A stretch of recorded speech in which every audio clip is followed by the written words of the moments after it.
What is up, everybody? Welcome back to the channel. Welcome back to DVDs, Nuts, and Popcorn. I am your host, the PMM, the Physical Media Mac, and yes, I am back with another $1.25 Bush video. I also got some Goodwill pickups, some thrift store, a resale shop close to my work, and I think an Amazon purchase. And then we also got a box from Retro Tiburon. We're going to open up, or no, actually I pre-opened it already, but we'll go through all the movies and find out what we're going to throw in the trash. And yeah, question for you guys. I was just at Taco Bell. I had a Mexican pizza. Have you ever had a Mexican pizza before? And what do you think about it? Do you like it? Do you like the Mexican pizza? Now, just in case you guys don't know, they discontinued the Mexican pizza, I don't know, about a year ago. And, you know, the Mexican pizza is good. I feel like it's a little bit overrated. I put it up there in the drunk category with Jack in the Box tacos. But you know, it is good. It's just not great. But anyway, they brought it back, and then they sold out like literally like a week after they brought it back. This has got to be some kind of marketing tool, guys. Remember when Popeye's Chicken ran out of chicken sandwiches? No one was ever talking about Popeyes had better chicken sandwiches than Chick-fil-A until they ran out of chicken sandwiches. You see where I'm going with this? Now, and by the way, how does Popeyes, a chicken place, run out of chicken sandwiches? Now, Taco Bell, you expect me to believe that you ran out of corn tortilla shells, refried beans, diced tomatoes, cheese, and hamburger meat? It's definitely a marketing tool. I don't know why Toys R Us didn't come up with this. They probably wouldn't have went bankrupt if they would have used this ingenious strategy. Just tell them, hey, we ran out of toys. Everybody would be driving by Toys R Us saying, I wonder if Toys R Us got their toys back in. It would drum up interest. You know, what's wrong with you, McDonald's? When are you going to tell us that you ran out of the Big Mac? Burger King, run out of the Whopper? Come on. Don't you want to make money? Anyway, it's quite frustrating. All right, let's get to the movies.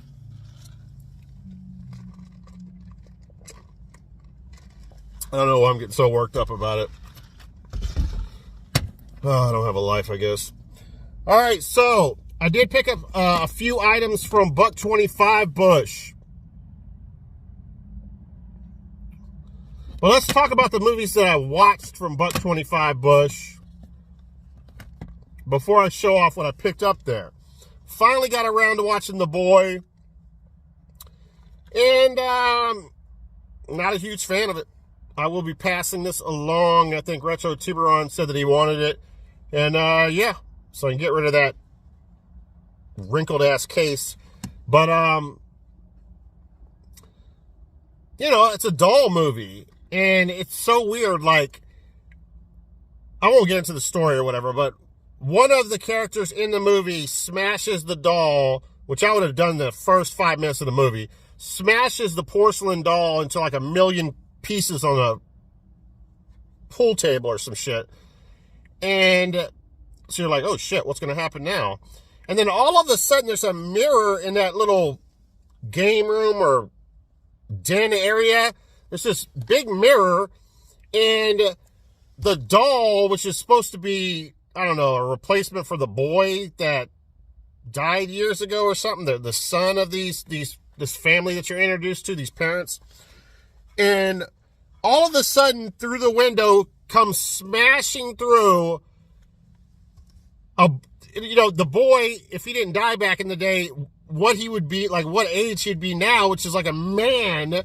And now you can see he's got like hair on his chest and shit. He's wearing a porcelain mask, but it's like a real person now. And now it's turned into like a slasher where he's like chasing them around trying to kill everybody. It's pretty dumb. I didn't like it. Not a fan of it.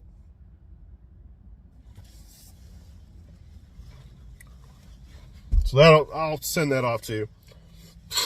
All right, next up here. from the producers of the Conjuring universe. I saw someone else pick this up from $1.25 Bush, and I was a little bit jealous since it's on Blu-ray. I've seen it before when I was going through the Conjuring franchise. This is loosely attached to the Conjuring franchise, I guess you could say. And it's okay. It's not great. And but it does have an actor that I really like in it, Raymond Cruz. He plays like this the guy, like the shaman, the guy that they go to for help, to help them rid the house of this the Larona Spirit, you know. And if you don't know Raymond Cruz, he played like this drug lord in Breaking Bad. But I always remember him from Training Day. He's been in a lot of other movies, but I always remember him from Training Day, where Denzel takes Ethan Hawke to the Mexican hood, and, you know, they walk through the yard, all these gang members are in the yard, and then they get in the inside, and the inside is the head of the gang. Like, and we're going to talk about a movie that one of the guys is actually in, the head of that gang. They're sitting at a table playing poker, they're playing cards, I don't know what they're playing, but Denzel Washington brings him over there just to dish him off to them so they can kill him. But he doesn't know that. So Denzel bails and acts like he's going to the restroom. Now, Ethan Hawke's sitting at the table with the head gang leader and some other character in the gang, and then Raymond Cruz, which is also in the gang. And Raymond Cruz starts going through this this dialogue talking about people getting their shit pushed in prison, getting, you know, raped by other prisoners, men, you know, banging other men, and a real, like, cringy conversation trying to make Ethan Hawke feel uncomfortable. And but yeah, he's a really good actor. I think he's great, and he's good in this too. It's not a bad movie. This movie's probably famous for the car scene, which is probably the best scene in the movie, where the two kids are in the car and Larona's trying to get in the car and, like, rolling the windows up and stuff. But yeah, definitely had to pick that up from $1.25 Bush.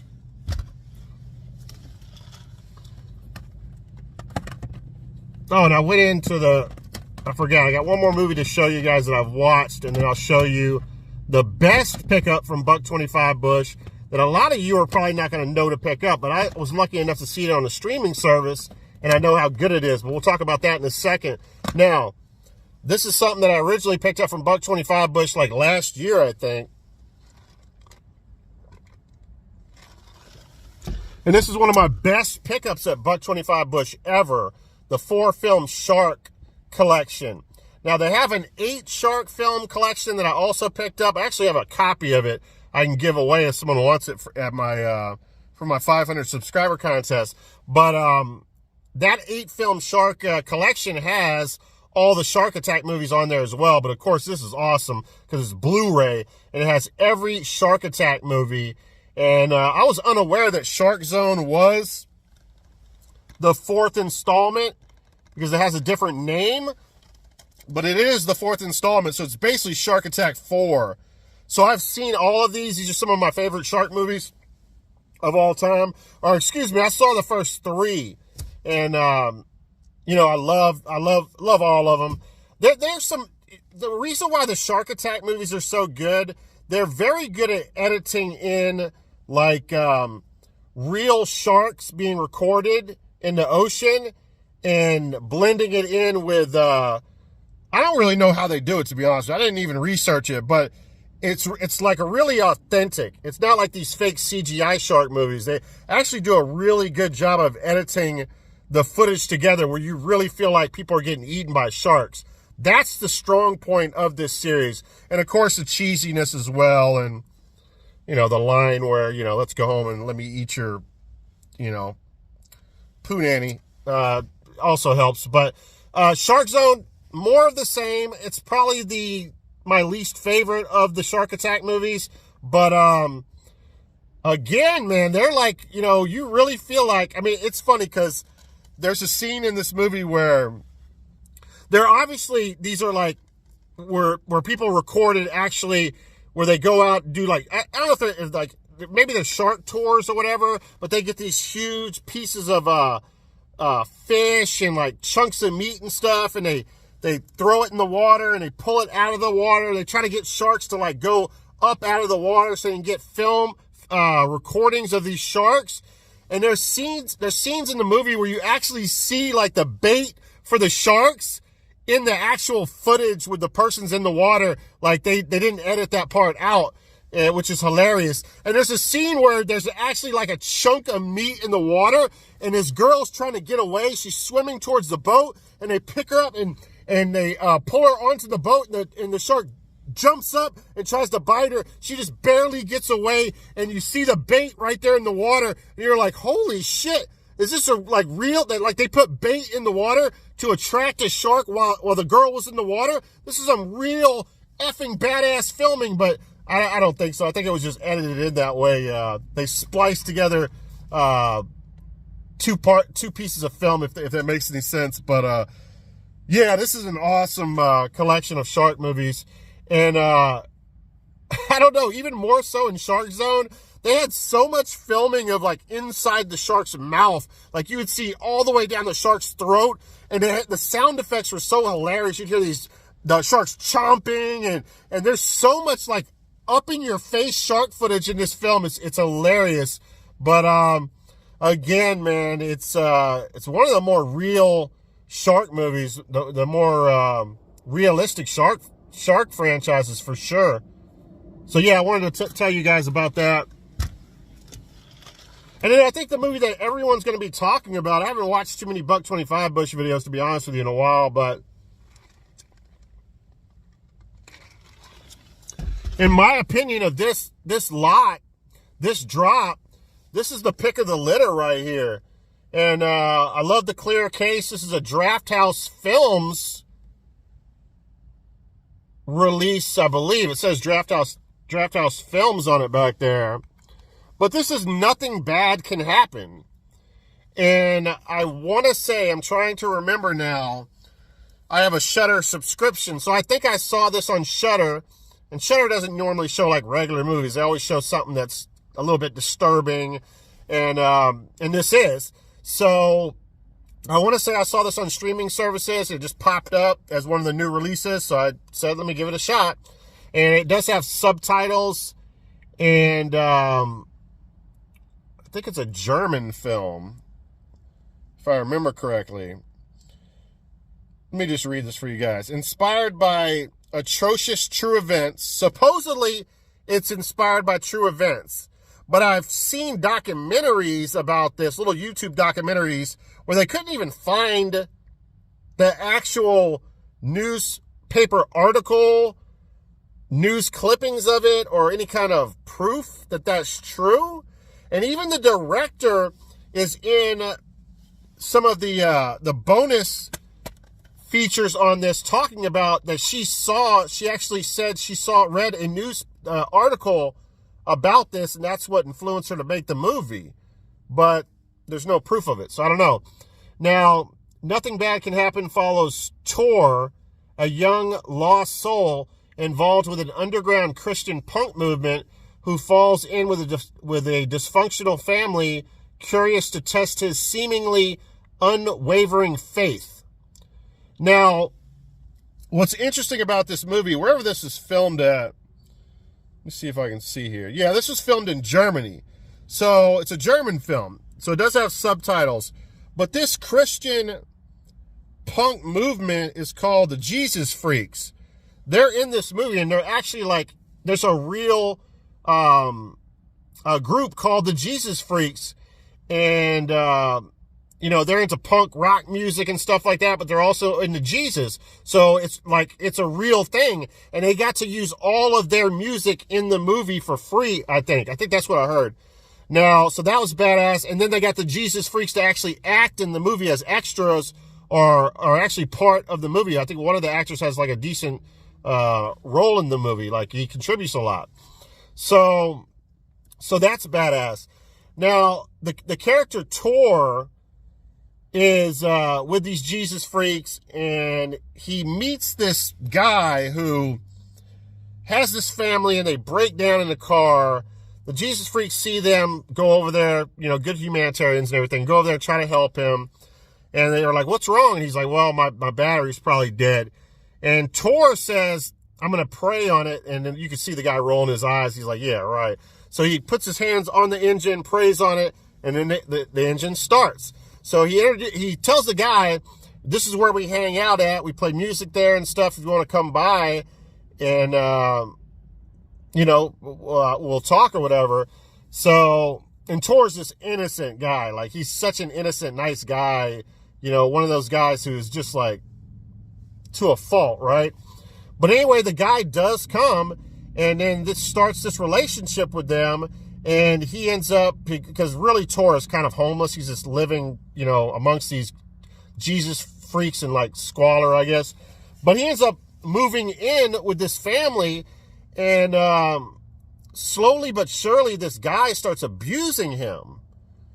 And then I think he's falling for the guy's younger daughter, so they start kind of mixing and mingling and stuff. But the younger daughter's like throwing herself at him, like taking her shirt off in the pool, like trying to make out and have sex with him. But he's like such a Jesus freak, for lack of better terms, that he won't have sex before marriage. And again, just a sweetheart of a guy trying not to sin. He's really well behaved. And but yeah, it gets really dark where they're really I mean, I guess this is like almost like a retelling, not a retelling of the story of Jesus Christ, but in many ways it kind of shadows the story of Jesus Christ, where they're pelting Jesus Christ with rocks and spitting on him and doing all this bad stuff to them before they nail him to the cross. And Jesus doesn't do anything. He just lets them do all of that. It's the same with Tor in this. He starts getting abused really bad. I mean, there's a scene, I won't tell you guys too much about it, but they stop feeding him. And he lives in this tent in the yard, so he's getting you can see his bones and stuff. He's in really bad shape. And they have locks on the cabinet in case he ever comes in and tries to break into their cabinet. And he gets some chicken out of the garbage. And they end up finding the wrappings or whatever in the trash can. So they think that he stole from them and got into the cabinet, got the code or whatever. But he tells them, no, I got that out of the trash. And they're like, no, we don't believe you. We're going to make you eat that. At this point, there's mold growing on the chicken. They use, like, I read watching the bonus features, they showed that they put food dye, green food dye on the chicken. But still, I mean, it's a really disturbing scene because it looks like it's moldy and everybody's like holding their nose. And the wife is just as bad as the husband. She's like force feeding him that moldy chicken in his mouth, and they're making him swallow it, and he's spitting up and throwing up. It's so fucking disturbing. And so yeah, man, definitely a hard watch. And I think it's an amazing film. I've watched it now 2 times to show you how much I've liked it, obviously.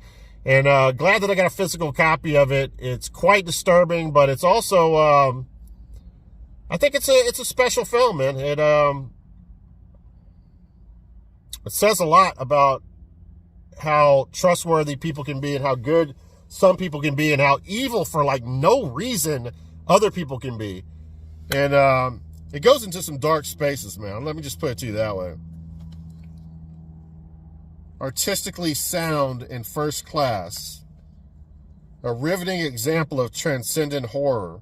So they consider, well, he says that's horror. I wonder if this is, I'd have to see what this is categorized as. I don't know if it would be horror. I definitely don't think so.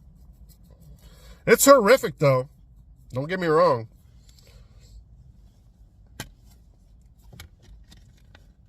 And as usual, I'll hook you guys up. Oh, wow, I didn't even know that. It comes with a little booklet. So this is the $1.25 Bush Dollar Tree pickup, I think, of the month, guys. So it's got a Q&A in there. So if you guys passed up on that and didn't know how good it was, I think you need to go back. There's the Jesus Freaks van, I guess, and the Tory character. Or maybe it's Tor. And that's the guy, the father, or the dad. Not his dad, but that's the little girl. By the way, she has an amazing acting performance in there. She's really good. The acting is top-notch in this movie. That's the scene in the pool that I was telling you about.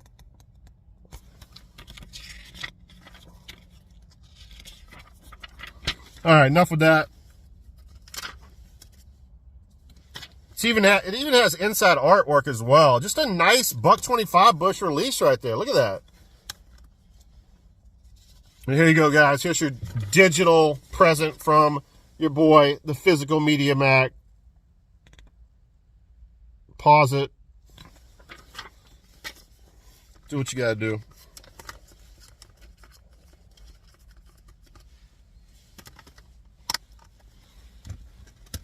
All right, so I'm seeing that there is more movies. There might be another drop, and I'll be going back to $1.25 Bush, so you can expect another video really soon for $1.25 Bush.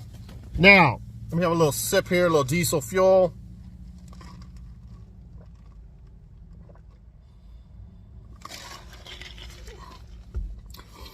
All right, we'll start off with a movie that I didn't even know existed. Rob Lowe in Stir of Echoes 2, The Homecoming. Now, obviously, the first movie, Stir of Echoes, starred Kevin Bacon in it. And I'm going to be honest with you, I'm not a huge fan of Stir of Echoes with Kevin Bacon. I thought it was all right, but, you know, I don't love it or anything like that. So, I was really hoping that I could tell you guys that I love this more, or I like this more than the first film. But I don't know if I can do that. It's not as good as I was hoping. And, yeah, again, it's got Rob Lowe in there. After returning home from a tour duty in Iraq, Ted Kogan is haunted by horrifying visions. And that's all the movie is vision after vision after vision after vision, guys. It gets a little bit repetitive. It doesn't get a little bit repetitive. It's very repetitive. He soon realizes that he may have brought back more than just a Medal of Honor. I like how that's written up. Now, I will say this has one of the most jaw-dropping suicide scenes I've ever seen in a film. And if you guys don't know what jaw-dropping is, that's literally, and I do this. I've done this several times in my life where I'm watching a movie and I go like this. That's what I did when I watched that suicide scene. It comes out of nowhere, and it's really well shot. And I'll just tell you, like, this girl grabs this gun and shoots herself right here. And all her brain matter and blood just go onto the wall behind her. And I think there's like a clock, and it's literally like just drenches the clock, and there's like meat. There's like brain fragments hanging off the second hand. I mean, it's like really disturbing.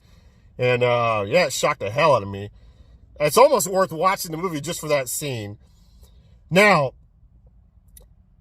the strange thing about this movie is there is a Gulf War rap song. I did a little bit of reading up on it because at first I thought it was Noriega.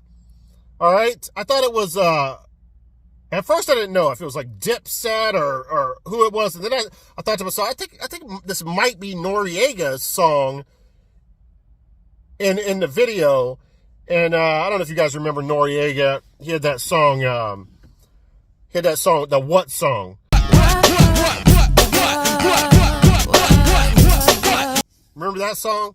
Actually, you know, it's funny we're talking about this. My twin brother, Tight White, is dropping an album, or dropping not an album. I don't think you'll be able to put it on your record player, but he's dropping a new CD, or he's dropping songs on iTunes, I guess. And one of the songs is, well, he's got a few of the songs on there. One of the songs is called Where, where he goes, where. And then I think he has another song on there called Why. But yeah, just a couple of the songs that he's dropped, man. It sounds like it's going to be a really good record. But he might even have another one called Who.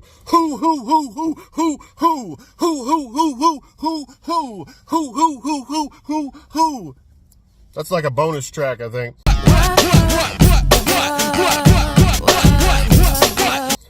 But anyway, this song is like, this Gulf War rap song, I did a little reading up on it, and I think someone that was going into the Gulf War wrote this rap song, and it was like big in the Gulf War, like all the soldiers like effed with it and stuff.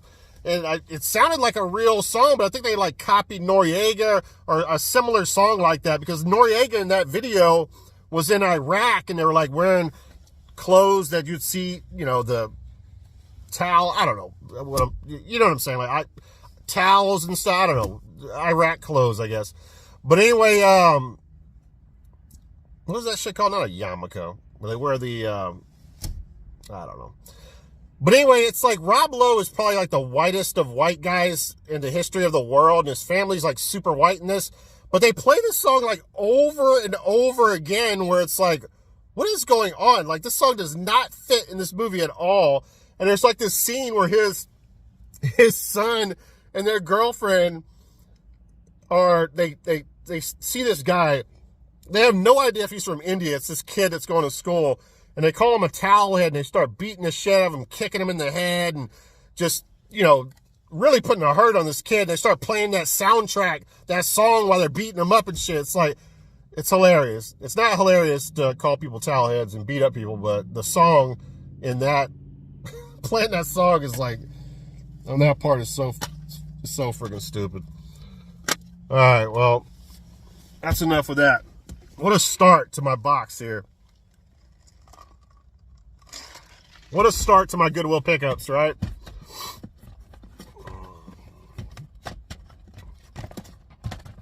Where? Y'all don't think that'd be a hit? I mean, that's just the hook. That's not going to be the whole song, you know? All right, now, I'm actually surprised that I've never seen this movie. It's called Snowpiercer. And you guys know how much I'm into sci-fi films. And by the way, I picked this up from no, actually, this is a Goodwill pickup.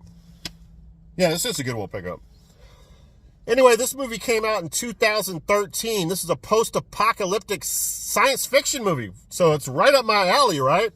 Now, this star is right there on the cover there. I didn't know who this was until I looked it up on Wikipedia. Chris Evans, who, if you don't know who that is, he plays Captain America in several of the Marvel movies. I want to say he was the Human Torch in the Fantastic Four. Correct me if I'm wrong, guys, but I think so as well. So yeah, he's in this movie, and this is apparently like some kind of, like I said, it's post-apocalyptic, but the Snowpiercer is this unstoppable train, I guess, that with all these high technology on it. And, hell, let's read it. After a failed global warming experiment, a post-apocalyptic ice age has killed off nearly all life on the planet. All that remains of humanity are the lucky few survivors that boarded the Snowpiercer, a train that travels around the globe, powered by a sacred perpetual motion engine. A class system has evolved aboard the train, fiercely dividing its population, but a revolution is brewing. The lower class passengers in the tail section stage an uprising, moving car by car up towards the front of the train, where the train's creator and absolute authority resides in splendor. But unexpected circumstances live and wait for humanity's tenacious survivors. This actually sounds like a badass plot. I mean, I got the feeling I'm going to love this movie. I think it got really good reviews as well. So yeah, man, this is something that I'm really wanting to watch here. Now, apparently this guy, Bong Joon-ho, has never made a movie with English where they speak English in it. And 85% of this, according to Wikipedia, says that 85% of it's English speaking. The year's coolest sci-fi movie, Peter Travers of Rolling Stone. It's got some special features here. Critics commentary hosted by Scott Weinberg. Disc 2, The Birth of Snowpiercer. The train brought to life, behind the scenes of a special screening. Trans Spirit, what the hell? Transpercentage from the blank page to the black screen. All right, yeah, definitely look forward to watching that one.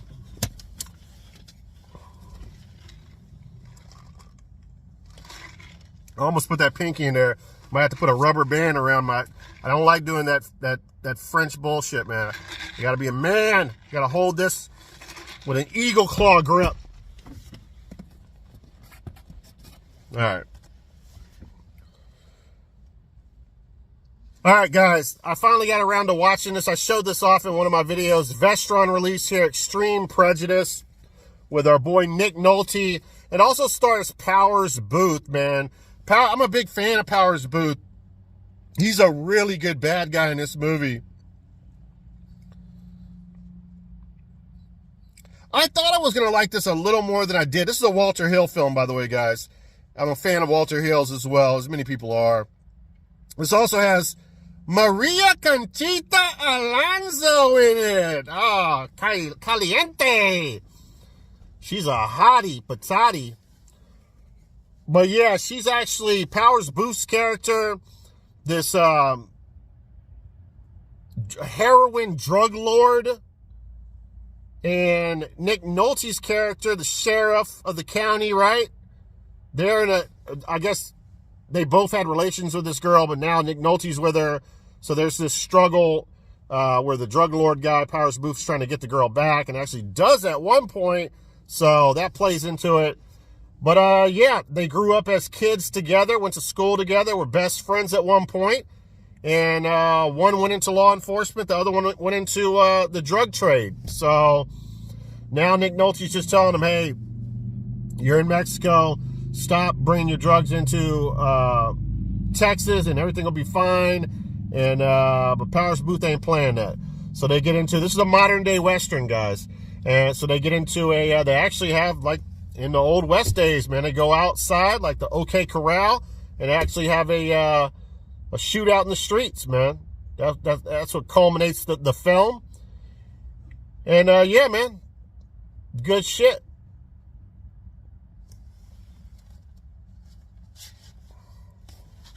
I think I showed that off already in another video.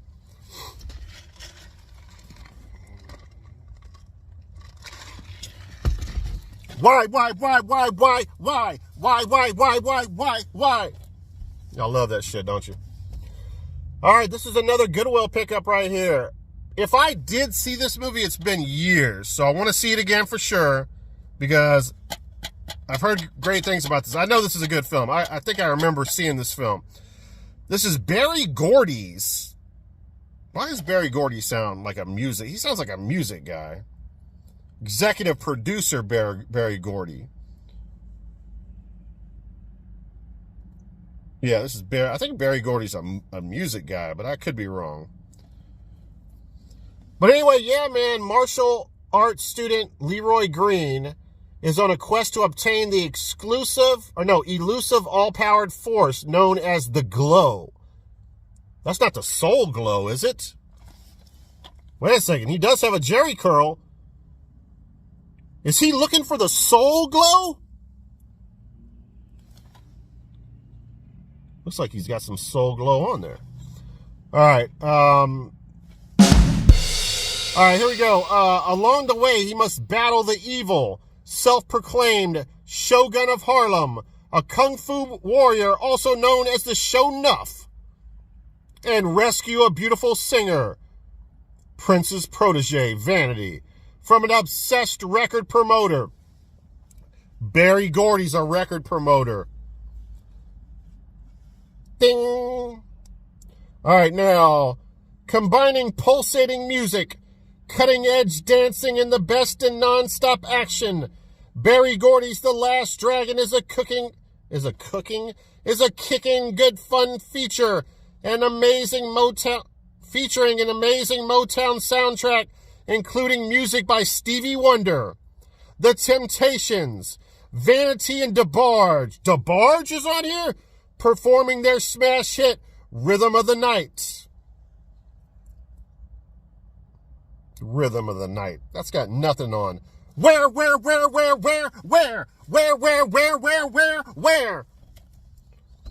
All right, now. All right, yeah, so I'm looking forward to watching this one. Let's open this baby up so we can see a disc and no paperwork. Aren't you guys excited?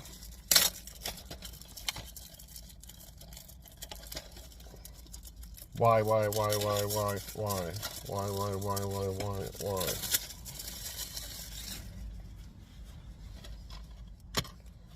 did I tell you? All right.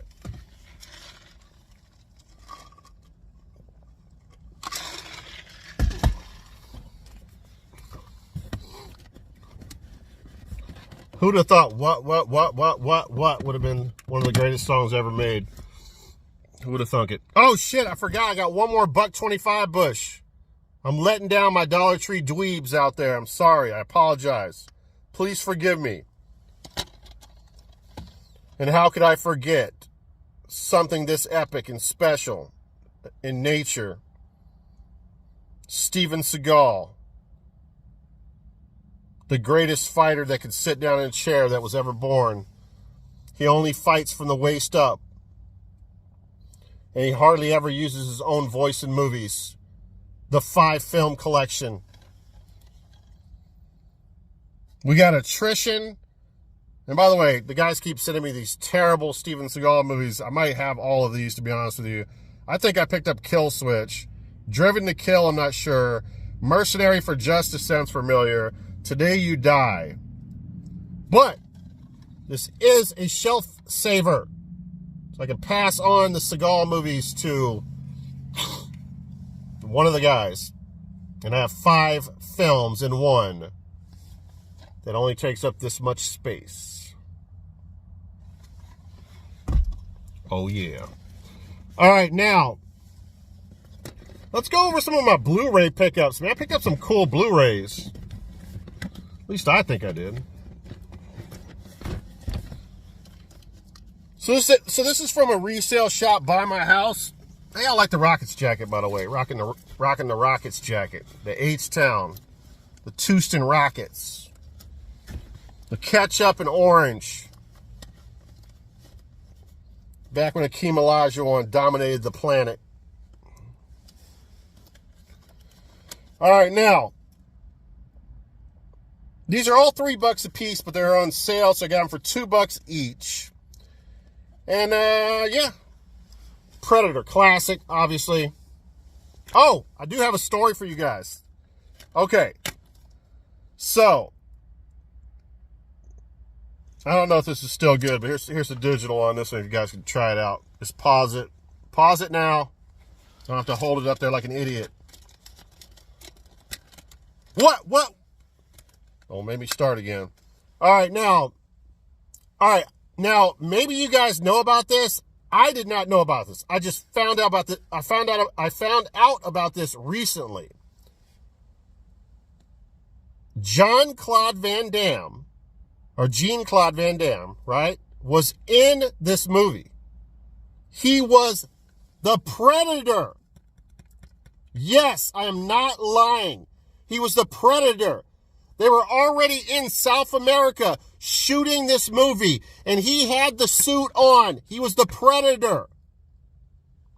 And they had all kinds of issues.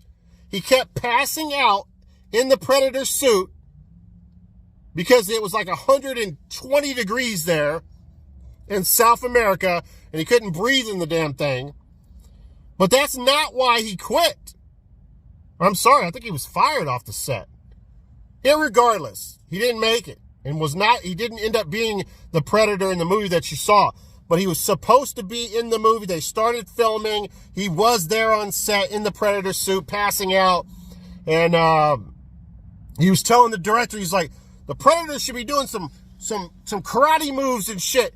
And he's like, why do I have to wear this mask and stuff? I want people to see my face. You know, he was already, even at that young of an age, where he was like 21, 22 years old, just came off of Bloodsport, I think. He was already the cockiest son of a bitch on the planet. And he's like, no, I don't give a shit what you've directed. I'm Jean-Claude Van Damme. I should be showing my face. I should be a karate predator. This is my movie. I'm taking it over. Nope. They fired his ass. So I always thought that was, or not always, when I found out about that the other day, I could not believe it. That it's unbelievable that Van Damme was the Predator.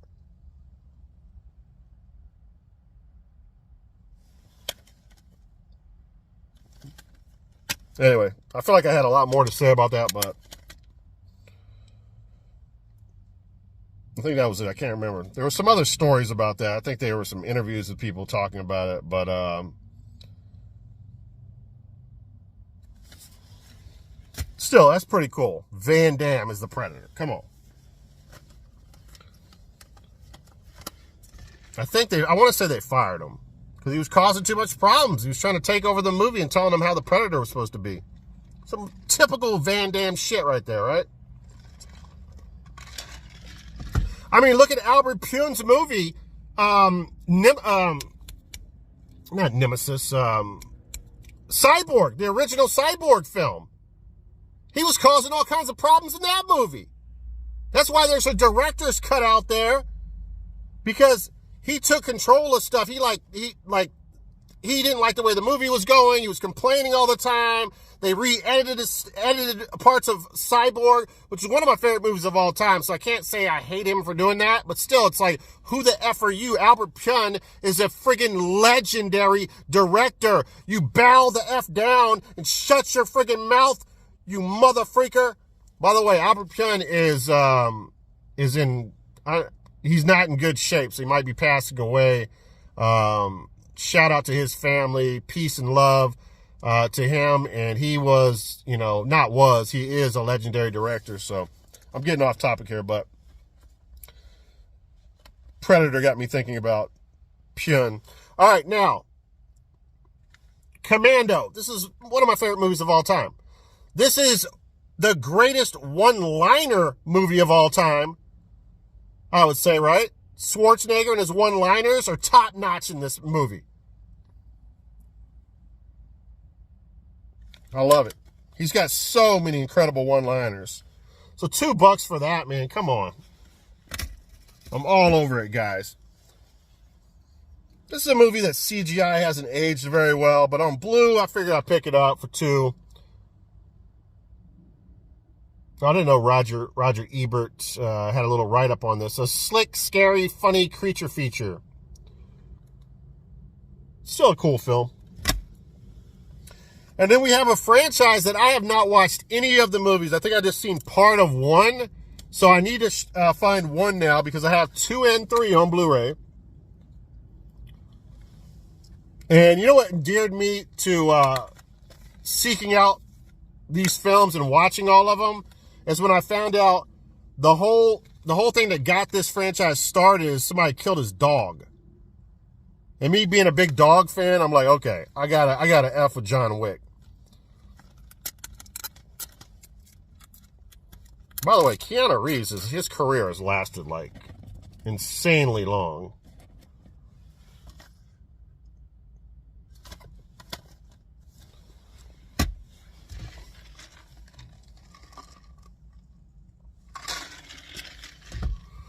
All right, let's try to get through these real quick here. Grab all these babies. All right, found this at the same resale shop as I got all those Blu-rays at. I thought this was pretty cool. I've never seen this edition before. And I got this for $1, and this is the Godfather 3-movie collection. So hard to pass up on that, guys. Really badass. And this shit ain't no $1.25 Bush bullshit where it's compressed onto one disc. It's a 3-disc set.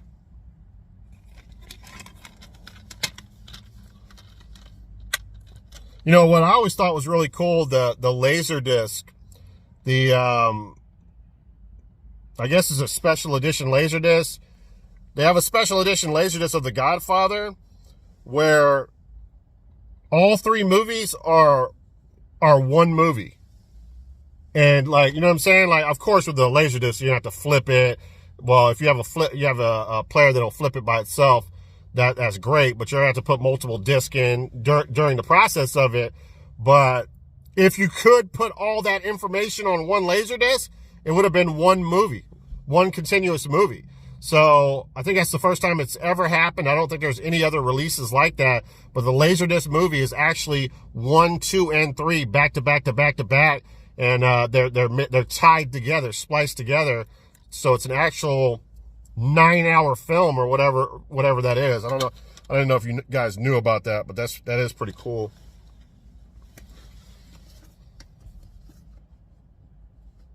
I'm a fan of this girl. Like, I always like her in movies, and but she has one of those faces you forget. Like, when I saw the cover of this, I didn't really remember what she was in.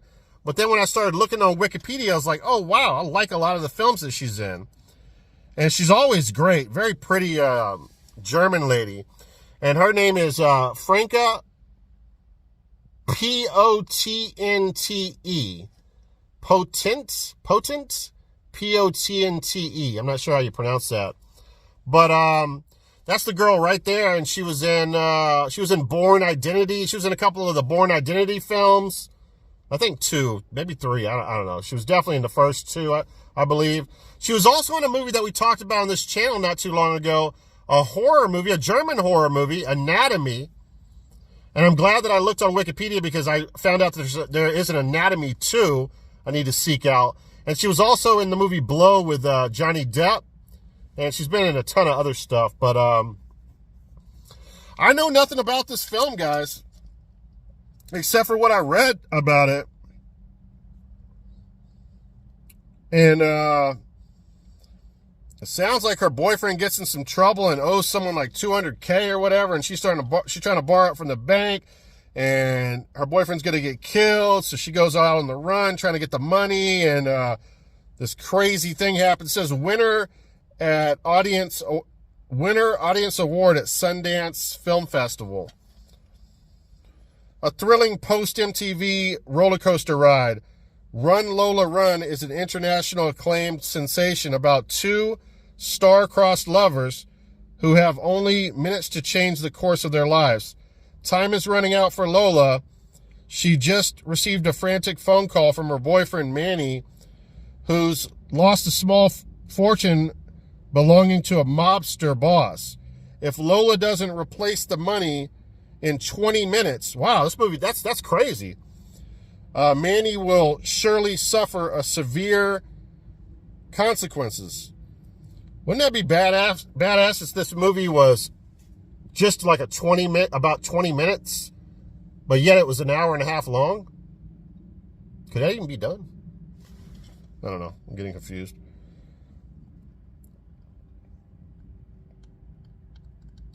Yeah, I don't know, man. I've heard of this film, but I just don't. Oh, I know what I was going to tell you guys.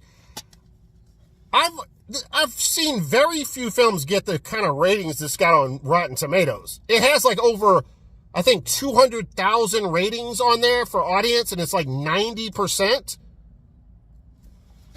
It's astounding. Kenneth Turan says it's exhilarating. Peter Travers says it's stunning. Stephen Farber says a stylistic triumph, swift, witty, consistently dazzling to behold. Run, Lola, Run. A hyperkinetic firecracker of a film.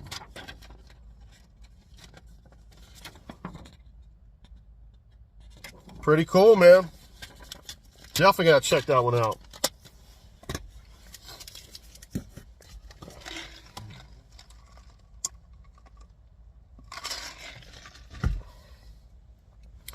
All right, next up here.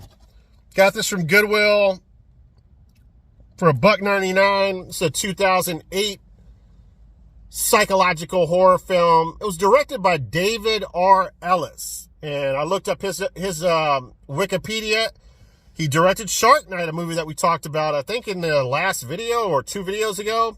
He also directed, he's got some pedigree, guys. He's got some bangers. He directed Final Destination 1, Final Destination 2, Snakes on a Plane, which I still haven't seen, by the way. I've never seen Snakes on a Plane for some reason. And so yeah, very interesting filmography from him. It stars Sarah Romer, whom played the, if you don't know who that is, she played the supporting role in Disturbia with Shia LaBeouf. Remember the girl in the room with Shia LaBeouf? So that's pretty cool. You can't really tell, but you maybe recognize her here. She's a little bit older.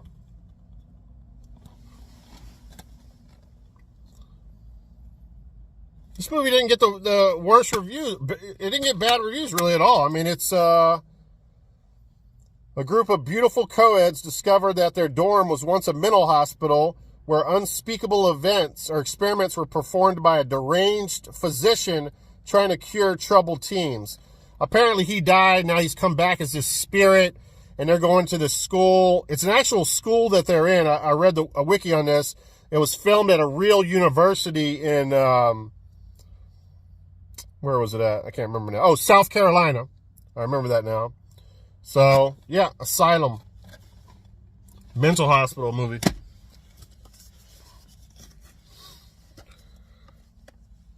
All right, my boy Lord sent me this. Lord Stevenson.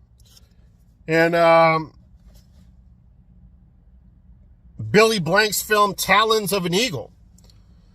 And again, I just saw his Tybo films at Goodwill every time I'd go there, and never really knew that he made movies, but I enjoyed him in this. I thought he did a good job.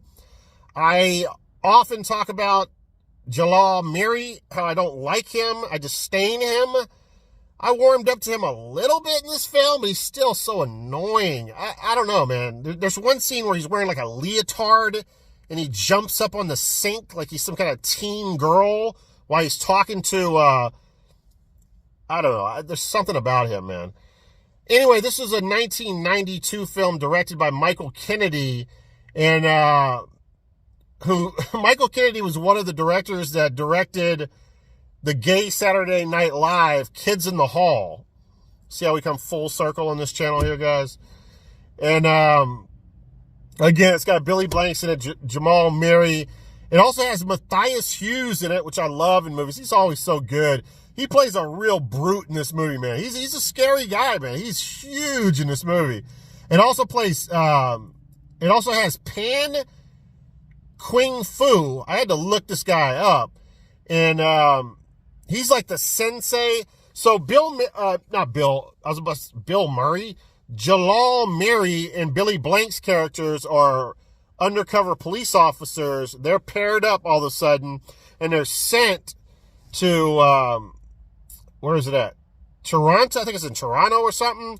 And they go undercover in this like karate school, right? Or kung fu school, or yeah, karate school, martial arts school. And all these martial artists are training to be in this tournament that's going on. And the head sensei is played by Pan Quing Fu. I woke up and like, it was cold as hell, so I'm hearing my sinuses come out right now. I need to clear my nose. Anyway, played by Pan Quing Fu, is a Hall of Fame martial artist. In real life, he's like a Hall of Fame martial artist. And rest his soul, he's passed away since. But back in 2017. But he's the head sensei there. And and Billy Blanks, he's like a badass like kung fu guy, and so is Jalal Miri. But as soon as as soon as they show up there at the school, they introduce themselves to this Quing Fu character, and he beats the shit out of Billy Blanks. He's like, "Show me what you got," and he kicks his fucking ass. Excuse my French. It's so hilarious, and he's like, You need to learn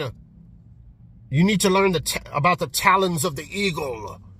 And he they watch him working out, and he like does like an eagle claw to a tree and like rips the bark out of the tree. And so he basically tries to teach him the fighting skills of an eagle, like the movements of the eagle and stuff, and which is really cool. And there's lots of cool training in this, like, you know, like Karate Kid caliber, like training, or like Rocky 4 type of training, like really cool training that goes on in this movie, where they're like they had this one where they put this big ass like piece of wood where they have to walk with their arms out, or not walk, run with their arms out like this, like kind of like their wings, right? They have to learn to have their arms out like wings and stuff and run through the forest and stuff. And they're doing push-ups and they're doing push-ups, right? And instead of telling them, no, you got to do them on your fists, he's like, no, you have to do them with the eagle claw, which is really badass. And so for the life of me, guys, there's one hot chick in this movie. I hope I'm not screwing this up. I don't think it is. I don't think I'm confusing this. I'll edit myself in the corner here saying that I screwed it up if I did, but I'm pretty sure this is the movie. This hot vixen of a lady right here, guys. Her real name is Priscilla Barnes. And I could not figure out. She looked so familiar to me. And I didn't take notes on that part. That sucks. Was it? No, not Janet. Remember the show Three's Company? Susan Summers' character? Remember, I don't know how they did her off of the show, but like in the 3rd season, there was no more Susan Summers or something like that. And there was like 4 more seasons. They had like, I think they wrote into the script that her cousin came into town or whatever. That's her cousin on Three's Company. Like, I don't know, 15 years later or whatever. Or whenever, but Priscilla Barnes, she was, I can't think of her name on Three's Company, but she replaced Suzanne Summers, which was Chrissy's character, right? The ultimate blonde bimbo, Susan Summers. You had Janet, and you had the bimbo, Chrissy, Susan Summers. And I don't mean that in a negative way. She played a bimbo, right? Yeah, of course you had Mr. Farley and Jack Tripper and all that stuff. But I mean, Priscilla Barnes, that's pretty badass that she was the, hope I'm not getting that wrong. I think that was her. She played,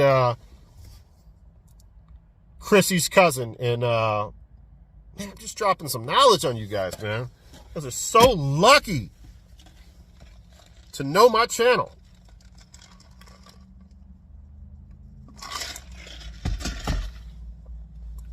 I'm actually getting hot. There's no one gonna walk up on me. I'm just gonna open my window. I usually don't like doing that because somebody's hearing me talking crazy about where. But I think we're all right. No one's gonna walk up over here. Keep that window open right there. All right, now. All right, this is a pretty cool film, man. I watched this the other night, and this was a Goodwill pickup as well for $1.99. It's called Prey. Now, this is a lion horror movie, guys, which I want more of it. I love animal horror movies. I'm totally into it. I will dedicate a whole shelf section to more horror animal movies. I'm all about that shit. Now, what's funny is, I'm going to butcher his name. The guy from The Wire, Alba, I can't think of his name, but there was a recent lion movie that just came out. I think it was just in the theaters. I don't know. Did it go straight to streaming? Possibly. I don't know. But it's like a 2020 movie, a 21 movie that's very similar to this. And so I don't know if that was a remake of this. I looked it up. I couldn't find another movie called Prey. But anyway, it was another lion horror movie. But anyway, this movie right here, it has this family. Oh, yeah, you know what? Peter Weller from RoboCop is in here. He's the father. He's got 2 kids. He's divorced, and he's met this new girl, which is played by a very beautiful Bridget Moynihan, I think, right here. But, so the kids are like very skeptical, especially the daughter. Now the son's okay. The daughter's like very skeptical of her, doesn't like her. And they're on this African vacation together and they're going to go on a safari. But Peter Weller's character is, I I think, drilling for oil there or something. So he's working there while they're there. So he tells them to go out in the safari with a, with, you know, the guy who runs the safari that drives the Jeep or whatever. They go out, the three of them, the girlfriend and the two kids, and Peter Weller stays back at the job. Well, what ends up happening is the kid, instead of saying, well, I have to piss, because at first he's like, I gotta go to the bathroom. So the guy's like, well, we're not getting out of the Jeep, so here's a bottle of water. He pours his drink out, which, by the way, I did this at one time in my life. My stepdad would not pull over, and we're heading to Galveston, and he passed me a bottle, and I don't even remember, so I'm not going to say it, but there was some people in the back of there were some people in the back of the truck, and I threw the piss out the window, and it did not end well. But anyway, so story time with the Physical Media Mac, right? All right, where was I at? Losing my train of thought here. So anyway, they go out on the safari deal. And, oh yeah, so the kid, so he's like, no, I don't have to piss. I need to shit. I need to do a number 2. So, by the way, I don't know what the rules are in the safari situations, but I would assume that they tell you you're not going to the bathroom while we're on this safari out, because there's wildlife out there, including lions, tigers, and bears, oh my. So you need to take a shit and piss before we get in the vehicle. I would think that would be the rules, but for some reason the guy's like, okay. He's like, well, you're gonna have to go over here. Don't worry, girls. I'm gonna watch him. I'm gonna take my gun. So he's out there looking around. He's got his gun. He says, go in the bushes. I don't have any toilet paper. Use the leaves on the bush, kid. You snotty nosed kid. And so anyway, what happens? A lion comes out of the brush and attacks and kills the tour guide.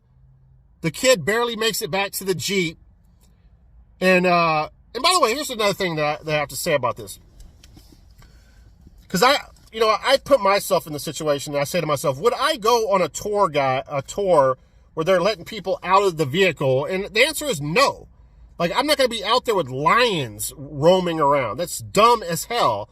And the other thing that makes me laugh about this movie, I'm not going to be in some African safari Jeep that's painted to look like a zebra. They have a zebra painted striped friggin' Jeep. The lions are looking at this thing like it's a big zebra. Hell no, I'm not getting in that thing. So anyway, the rest of the movie is them stranded in the vehicle. The tour guide's dead. He has the keys in his, later on they get the keys and she drives off and ends up wrecking. So they're stuck again. And, but what happens is, the story is the tour guide, because the little girl, the little bitchy girl is saying, we're not even seeing anything. Will you shut up about we're not even seeing any animals. And he's like, well, you want to do something exciting? We'll go off the beaten track. So he goes off of the trail and goes like in, the off the beaten track, right? So that's how they get lost out there. No one can find where they're at. And eventually they send helicopters and stuff, but Peter Weller hires this guy who, because the wildlife rescue or whatever, they won't travel at nighttime, and they got all kinds of rules and stuff. And so he ends up hiring this one guy who's this rogue guy who stays out in the middle of nowhere. He's supposed to be crazy and stuff, and no one messes with him. He's like a loner type of dude. And they hire him, and he goes out with him to try to hunt and find where the kids and the girl are at. I'm probably butchering explaining this, but in essence, guys, this is just, you're trapped in a Jeep and a lion's trying to get in. And the lion is literally like jumping on top of the vehicle. The ceiling's coming down. The windows are cracking. It's actually done really well. Same with the Shark Attack movies. They splice together like real footage and are able to edit it in a way that it actually seems like a lion's trying to attack them, which is badass. So I enjoyed it. I thought it was good. God, I feel like I just talked forever about that damn movie. All right, I'll try to speed things up, guys. We've been going for a while here. I need to get home, play some Call of Duty. All right, this is a movie that I probably showed off, but I hadn't seen yet. So I watched the movie. Big fan of Lou Diamond Phillips. Kelly Swanson's beautiful. She's in this. Coolio's an hilarious gangster in this movie. And yeah, man, this is a fun film. This is up there. Like, everybody has this in like their top 20 shark movies, or a lot of people do. But the funny thing about this movie is not really like a shark movie at its core. It's kind of a movie about these gangsters searching for this treasure that's hidden in the ocean floor, and it's kind of like the shark is kind of like a story around the story. You know what I mean? Like, they have this these bad guys, these baddies who take over the ship that Lou Diamond Phillips is his fishing boat, and they hold Kelly Swanson and Lou Diamond Phillips and I think somebody else as well. It's been a while since I've seen this, but they hold them captive, right? And all of a sudden the shark pops up around the water and stuff, and you know, people start getting killed by the shark.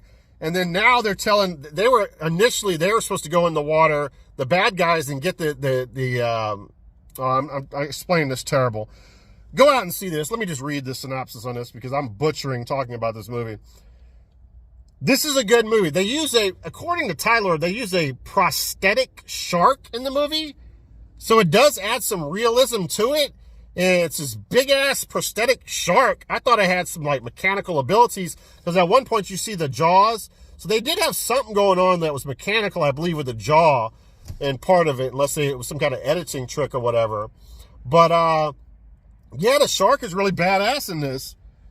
Dive into the carnivorous adventure when a massive man-eating bull shark takes over the quiet waters of the Mississippi. Oh, I forgot about that.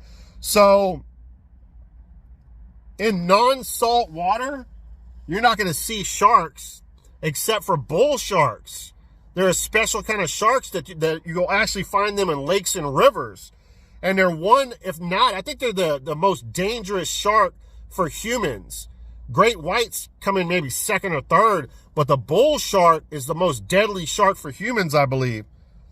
Maybe it's because they can go into rivers, right? That makes sense. Nobody knows what or who is leaving behind mangled remains on the banks of a Louisiana river until it's revealed that there's one breed of shark that can live in freshwater, a giant carnivore stalking the living under the surface. Now, as workers search for the river for a source of natural gas, and criminals are hunting buried treasure. So it's those two worlds that collide. And they hired Lou Diamond Phillips, the natural gas people, including Kelly Swanson's character, to help them, right? And then the gangsters looking for the treasure, those two worlds collide. That's what I was trying to explain, but I couldn't do it. I couldn't put the English language to use. It is up to a small group of hunters to find and destroy the murderous beast, bent on killing anything that leaves the shore. God, my sinuses are so bad right now. But yeah, I don't know, like I was watching, like the first 30 minutes of this, I was like, oh man, I really like the characters and stuff, but man, there's no way I'm putting this up with my top shark movies. But the final act of this movie is really freaking epic, man. It's really cool. There's a lot of good shit going on, and there's so many explosions and so much shit going on. It's like it's a real barn burner of a end of a movie, if I can explain it that way. It's a fun film, man. Red Water, I highly recommend it, man. Check it out.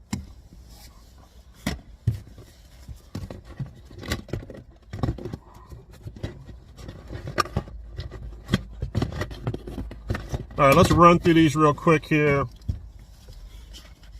We'll talk about that one last. I might pause it and get some AC. It's actually getting hot. It's like 50 degrees outside today, but I'm still getting hot in this. Maybe I'll take the jacket off. Yeah, I'll pause it and take the jacket off, and we'll continue the video. All right, pick this up at Dollar Tree, too. This is not Dollar Tree, Goodwill. This is the kind of thing I usually leave behind, this sci-fi bullshit. But I think it's so probably hilariously bad that I might have to check it out. And guys, it has Debbie Gibson and Tiffany. If Debbie Gibson was not enough, or Tiffany was not enough, it's got both of them in a film about giant alligators and giant giant python snakes. I'm sure it's going to be horrible. A knockdown, hair-pulling, pie-throwing slapfest. Gibson and Tiffany spend the whole flick getting down and dirty in cat fights and shouting. Oh, that's cool. They're actually fighting each other. So while the Mega Python and the Gatoroid are fighting, Tiffany and Debbie Gibson are slugging it out.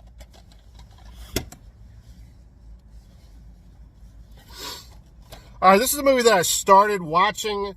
You know, River Phoenix, I believe, either drug overdosed or committed suicide. I can't remember now. But he's kind of an enigmatic person that I kind of want to watch his movies, because I really haven't seen too much stuff that he was in, besides, of course, Stand By Me. And, but you know what? I don't just collect movies to collect movies. I don't collect every movie. I just collect movies that I feel are badass. And I do not put this in the badass category at all from watching it the first 30 minutes. Although I will say that Sidney Poitier is one of the best actors of all time. I really appreciate him as an actor. I'm not sure if he's still with us, but just an incredible actor.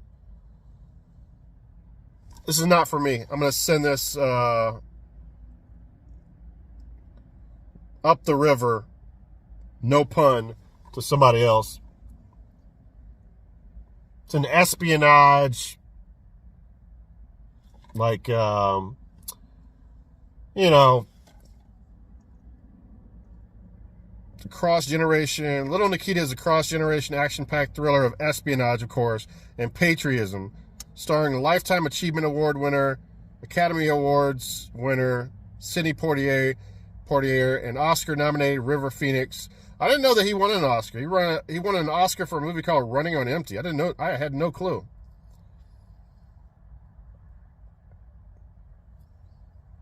An all-American high school student applying for the Air Force Academy, Roy Parmenter is an FBI agent doing Grant's background check for the school when he discovers that Grant's parents are undercover Russian spies disguised as Americans. When Parmenter confronts Grant about his parents, he is forced to make a decision that could save the entire country. Not for me. I'm going to go ahead and send that to somebody else. This is another Goodwill pickup. It's like one of the funniest covers of all time. But, I don't know, the whole spectacle of this cover and David Hasselhoff just, he's David, he's the Hoff, man. You got to watch his movies, man. They're so hilarious. This is actually not a bad movie. It's actually pretty good. It's a decent film. I was surprised with Linda Blair's hooker hair. I won't go into this, but it's no Beverly Hills Cop, or it's all right. It's not bad.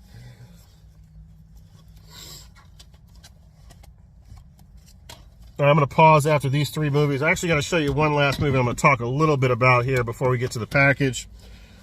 All right, a movie that Tyler was actually talking about, Undisputed, which I think is a movie that I've seen before, with Wesley Snipes and Ving Rhames.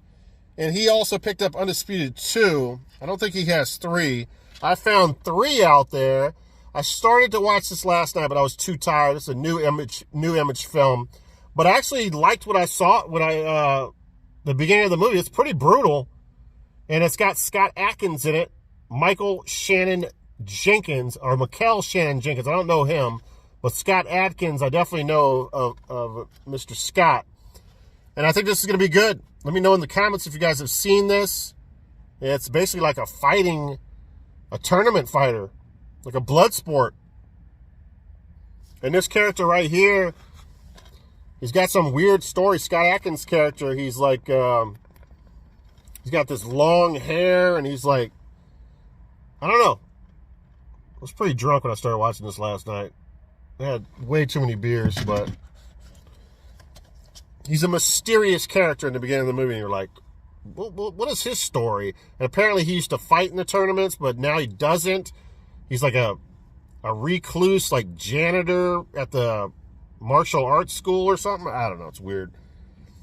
Okay, a movie that I ordered off of Amazon that, you know, I feel like I've been on such a roll with cyborg films and sci-fi schlock. I've enjoyed so many of the movies that I've picked, I've selected, I've watched on streaming services, I've ordered, and I knew the run would end someday, and it finally has ended. Did not enjoy this film, guys. Love the art cover, love the name, Future Fear. I do like our boy Jeff Wincott, but when Jeff Wincott is in a movie and he's showing no martial arts skills and this woman is beating his ass the whole entire movie, gets a little bit frustrating. Stacy Keach is in this movie, but he's like always like in this dark room, like he's Ty Lord doing a pickups video in the pitch dark, which is kind of frustrating as well. And I don't know, man. At first I thought it sounded cool. This comet, they travel. There's a comet, and somehow they're able to get material off of the comet and bring it. Or I don't know if they brought the comet down or something, but the comet has now it's like COVID almost. They even talk about how there's this virus that has been released to the world now that they have the comet down, and they talk about the mask wearing and everything like that, and it never goes and shows all these people wearing masks. It literally is such an interior film. There's nothing shown on the exterior. You don't see any of this plague of virus going on. It's everything shot inside, so you feel like there's nothing going on. They're making it all up, and they keep on doing. I didn't really understand the film. They keep on doing this thing where they're doing these flashbacks, I think, and it's showing all these weird things where the girl's chasing the guy in a helicopter, trying to shoot him down, and shoots him down, and chasing him through the desert, and then they go to the real time, and I don't know, guys. I did not like this film. Maria Ford, they talk about her like she's she has her own collection. I don't know. I think she was all right, but I don't know. I'll probably keep it for the cover, but I'm not a fan of that one. And then we have the Steve Austin 4 movie collection. What are we at now? Damn, we're already at hour 18. Holy shit. So this comes with The Stranger, Hunt to Kill, The Package, and Maximum Conviction. All right, I've talked way too much. All right, I'm going to pause, take off this jacket, and we're going to race through the rest of this video. Holy shit, I can't believe the video has gone so long. All right, so I checked this out last night. This is another Goodwill pickup. Man, this movie impressed me a lot, guys. Y'all need to seek this one out. Like, looking at the cover and reading the back of it, I was kind of lumping this together with films like Menace to Society, Colors, what else? Like even like Jason's Lyric, New Jack City, and Boys in the Hood, movies like that. But it's really not that at all. It has nothing to do with really like crime or anything like that. It's not a crime drama.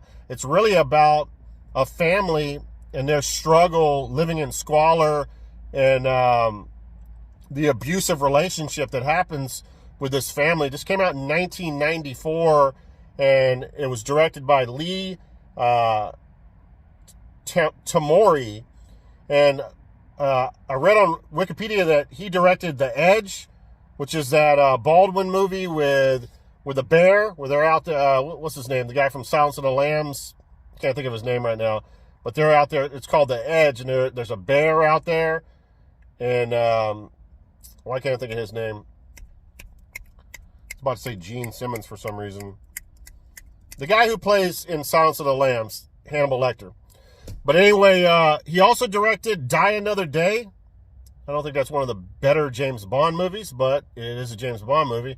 And then Along Came a Spider, if I remember correctly, that was a serial killer movie with Morgan Freeman. So he's got some good movies under his belt. And this is no exception to the rule right here, man. I really enjoyed this film. So it's about this dysfunctional family, but it's about this, which I was wondering what, not religion, but what culture they were. They're the Maori people, which are of Polynesian descent. And they live in, where was it? New Zealand. So they have this almost like this Australian kind of accent, you know? And I was wondering in the movie, because they almost seem like they're from like an Aztec or like more of a Spanish descent. But no, they're the Maori people. And so let me just explain a little bit about this movie. So the father of the family, his name is Jake, and he works like at a fish market or whatever. He's got a wife, and they have, let me see, 1, 2, 3, I think it's four or five kids.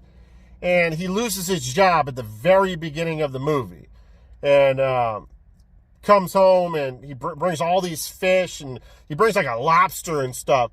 And they're all like happy, you know, the whole family's like jumping for joy, right?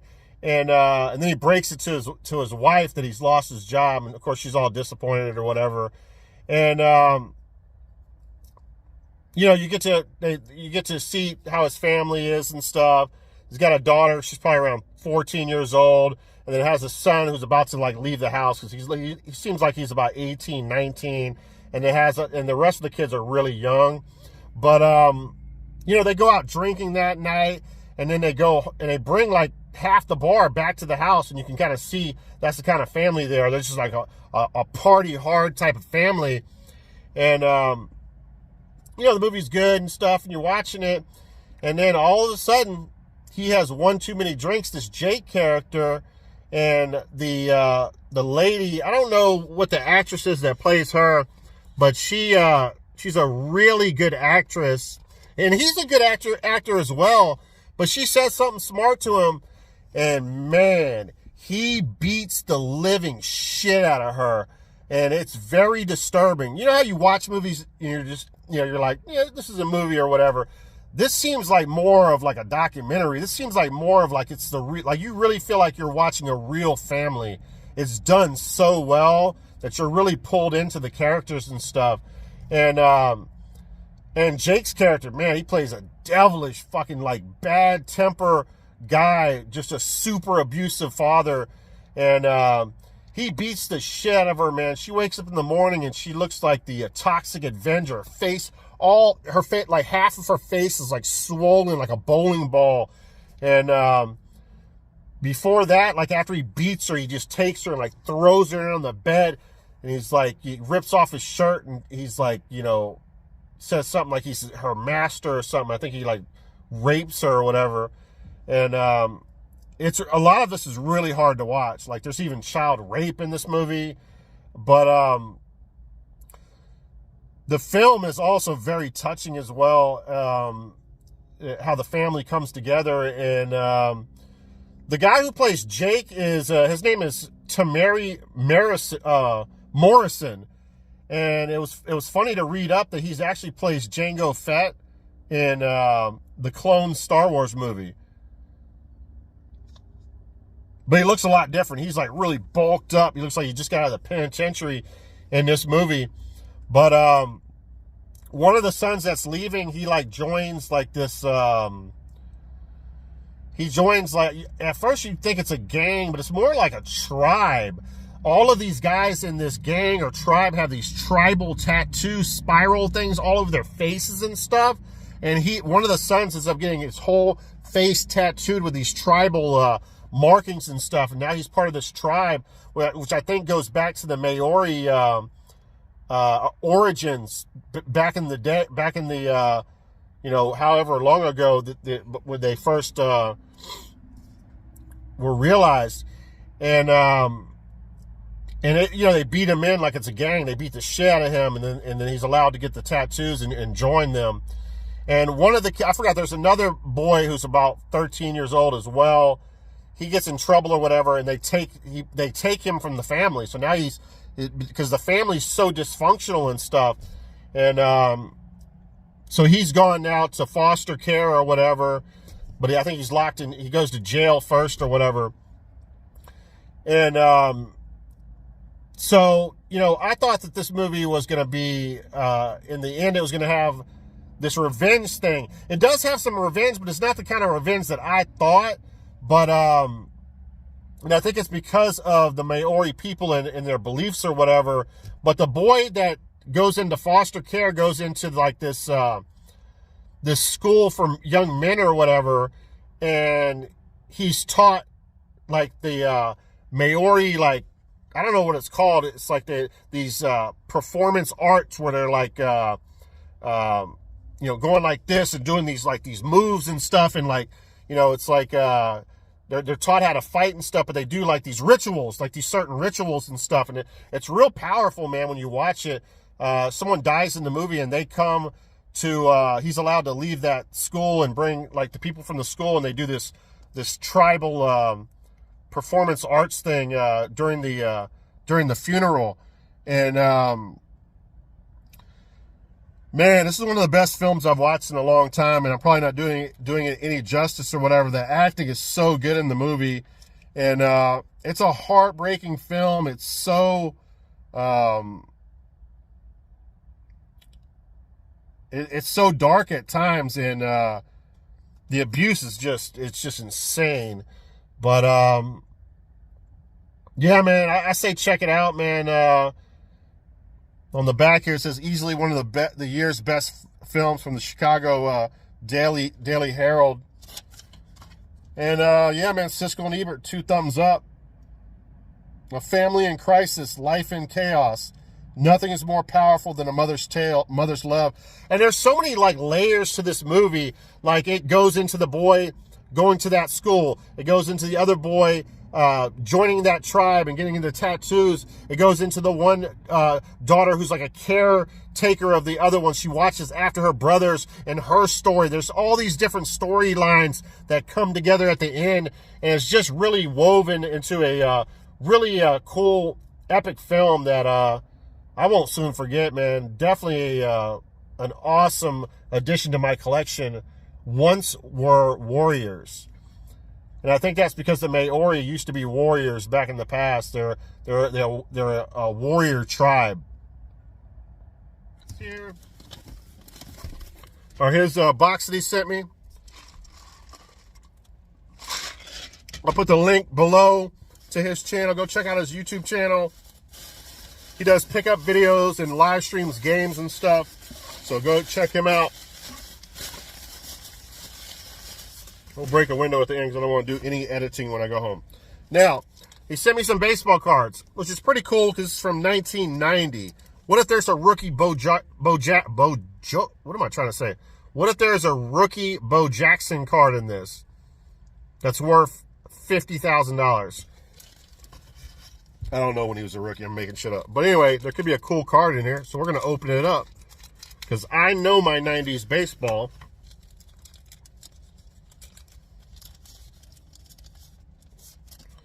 All right, first up here we have Johnny Ray, Rex Hudler, John Franco. We got an 1970 lenticular Johnny Bench little deal here. Ben McDonald.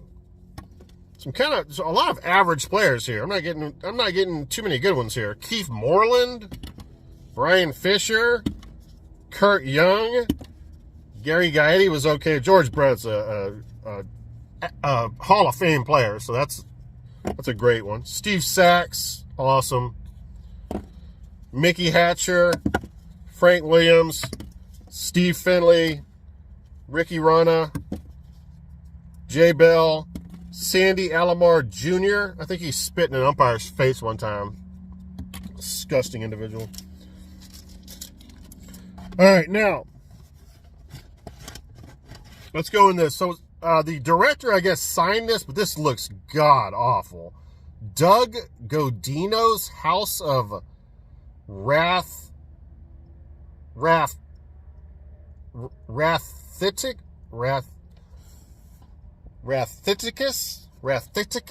I don't know what the hell. It's a horrible name for a movie, that's for damn sure. It looks god-awful. So the director wrote a little note to somebody on the back of it. And on the front, I guess. Or I don't know who this Kyle Rappaport character, was he in the movie? Yeah, he was the second director, I guess. So both of the directors. That's going to be horrible. And I don't know what it is him sending me these, like, terrible, like, I don't even call them B movies. This seemed like something that he would keep, though, because he's such a wrestling fan. The best of backyard wrestling. I would think this would be right up his alley. It's almost got a Girls Gone Wild vibe to it. It's got chicks showing their breast. This might be pretty good. Now, this is badass, man. I gotta thank him for this for sure. I thought he sent this to Tyler, but I guess not. A classic right there on Blu-ray. I definitely needed that for the collection. If I have this, I have it on DVD, so upgrade. Then we have the Scorpion King 4, which I don't think I've seen anything beyond the first Scorpion King. Didn't the Scorpion King arise from the Mummy movies? Or am I making that up?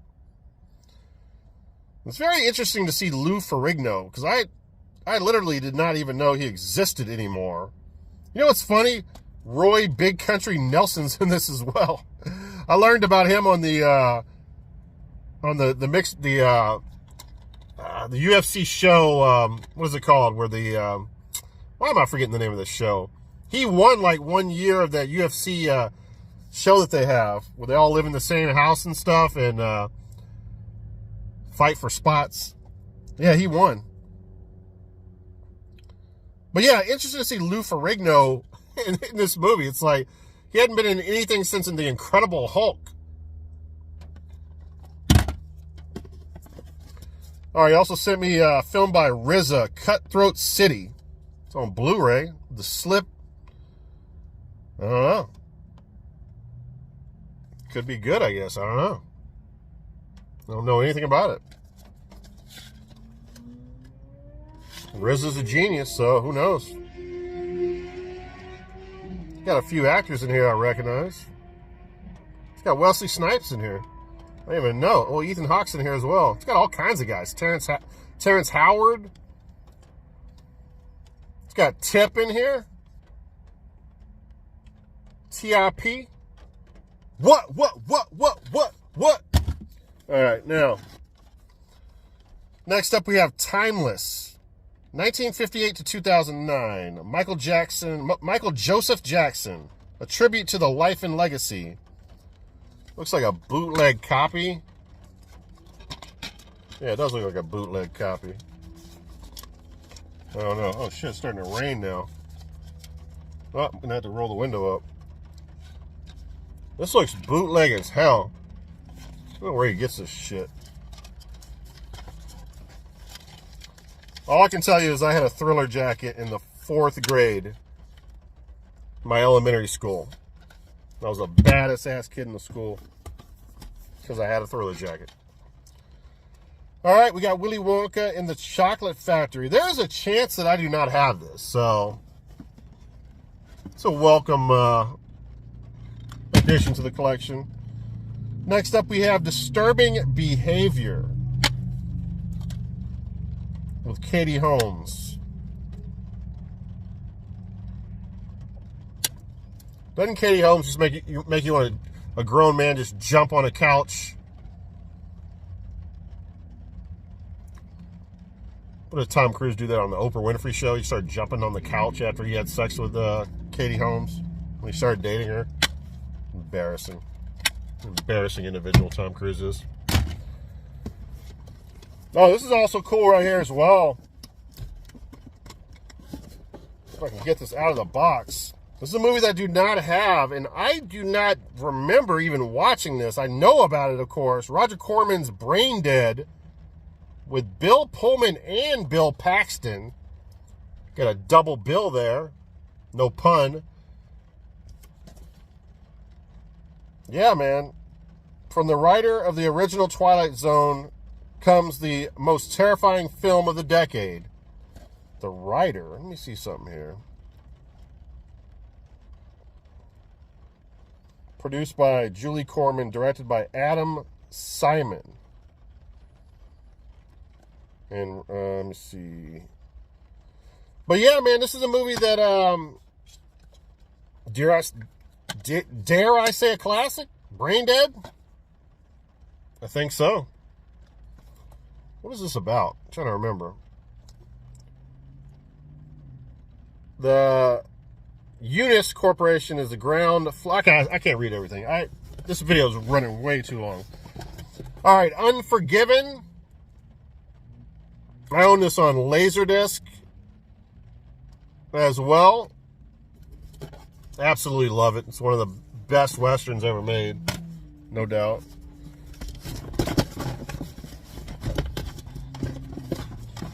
And then this is a movie that I told him about, so I don't know, like, I have this already. Black Xmas. By the way, the Black Christmas franchise, I think there's like 3 of them. There's some remakes, reboots. Big fan of them. And that reminds me, like, I think it's Mario Retro Tiburon who says, I'm not a big fan of Black Christmas. Black Christmas is an absolute classic. Anyone that doesn't like that movie, man, I got to question you, because that's an incredible film. I think he needs to rewatch that. He needs to, maybe he was in the wrong mood when he watched that, because Black Christmas is one of the best horror movies of all time. It's so effing good. Like, I'm not going to say it's better than Texas Chainsaw Massacre, but it's up there. It's a really amazing film. All right, now, this is one of the reboots of it, and it's good. It's a solid film. Hell yeah. So somebody's going to get that, because I don't need it.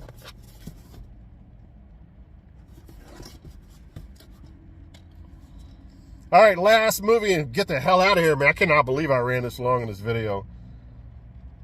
A Midnight Movies double feature, Morons from Outer Space and Alien from L.A., starring, who is that? That's going to bother me. Oh, that's supermodel Kathy Ireland in Alien from L.A. So cool double feature on there. I don't own either one of those. And that's it, guys. That's the end of the video. Sorry it ran so long. I'm going to break a window right now. God dang it. Glass everywhere. Who's going to clean this shit up? All right, guys, that's it. I'll talk to you guys in the next video. Oh, yeah, by the way, dropped a new channel, and it is called, my video game streaming channel is called Physical Media Mac Gaming. I dropped my first video or live stream of that. Look forward to more live streams coming. I'm going to be playing a lot of games from my 3DO.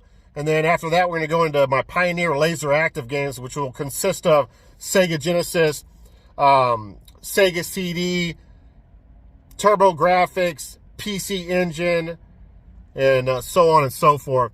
All right, guys, good luck out there finding whatever physical media that you're looking for. I'm the Physical Media Mac, and I'll catch you guys in the next video. Peace out!